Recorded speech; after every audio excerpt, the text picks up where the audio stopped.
You know, it always surprises people when they find out why most candidates actually fail the SHRM-SCP exam. It's rarely a lack of HR knowledge. Right. If you're taking the exam, you probably know the roles.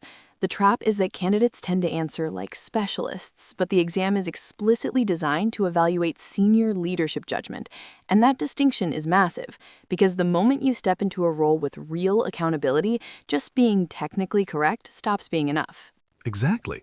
The test isn't about memory or recall, it's a test of judgment under uncertainty. It's not asking, do you know what the handbook says? Instead, it's asking if you understand what matters most in a complex situation. Do you know what to do first? And maybe more importantly, do you know how to defend that decision afterward? That's really a governance question, not a simple recall exercise. And governance is exactly where most HR rules quietly break down. We see so many professionals handed accountability without any real authority, which fundamentally isn't leadership. It really isn't. It just turns HR into a shock absorber. You become responsible for all the outcomes, but you lack the power to actually change the systems creating the problems. And honestly, no exam, and certainly no corporate board, is going to reward someone who just absorbs impact instead of actively shaping decisions. That's the exact mindset shift the exam is trying to detect. A specialist will look at a scenario and ask, what's the rule?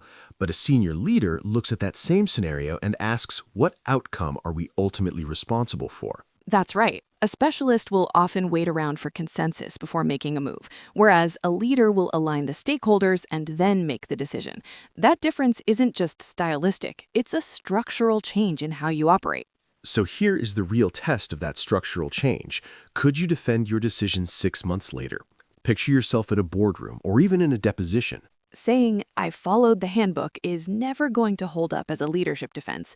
When you're a leader, you have to defend the trade-offs. You're defending the impact of the decision, the calculated risk you took, and the long-term return for the business. And that is exactly where the future of HR's role is heading.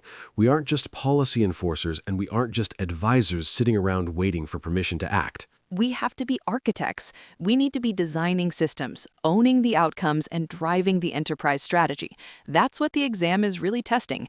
And honestly, it's where true professional agency begins. Well said. The carousel might end here, but the thinking definitely shouldn't.